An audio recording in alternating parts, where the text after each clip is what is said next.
Sharma, who is an economics and trade commentator and joins us from Chandigarh in India. Great to have you on the programme.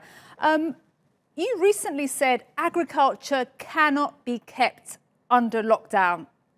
Strong words, and we're seeing that because obviously farming is a continuous process. Who's being the hardest hit? Which sectors, which farming sectors? Well, when I said that agriculture cannot be kept in a lockdown position, what I meant was that the cow has to give milk, the tomato has to ripe at the proper time, the wheat crop has to ripen also at the same time when it is required. So what do? Even in a lockdown, the crops are ripening and crops are ready for harvest. Luckily or unluckily, this time the lockdown coincided with the harvest, winter crop harvest. So your question, which sector is the hardest hit? I think it is the perishables in India. The perishable would mean the vegetables and fruits, and also includes milk, flowers, fish, dairy, and so on. But it's mostly the vegetable belt of India has been affected with the lockdown, because suddenly, as you rightly mentioned earlier, the demands crashed and the supply chain broke, and the farmers were left with their produce. So there was no shortfall in production, but a lot of farmers had to really suffer because they couldn't sell their produce. So most of the fruit and vegetables rotted in the crop fields. And you're talking about India, a country with 1.3 billion people. What can be done to protect the food chain supply? And there are so many people who are struggling to get food daily. Well, you are right, and I think the government of India is aware of the crisis, and 2 days after the lockdown was imposed, they have eased a lot of restrictions in agriculture.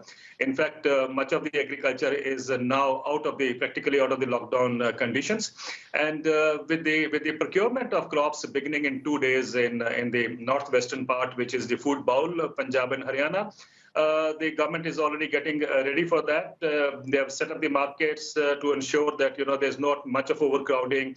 There are initiatives like the farmer would get a coupon and he will come on a particular day with his produce, so that you minimize the footfall in the market yards. That has been done very effectively in the food bowl, the Punjab and Haryana. These are measures for the staple food crops. But I think as far as the perishables are concerned, and let's not forget, India is the second biggest producer of fruits and vegetables in the world, and this winter season crop is a very big initiative or input into that. So I think this perhaps what we have lost is lost. And I expect the government to come up with an economic stimulus package for the farming community, especially in the case of the perishables, and also including the dairy, the fisheries, the flowers sector, and so on and so forth. Okay, and you mentioned the impact it will have on India, but what about its exports to the rest of the world?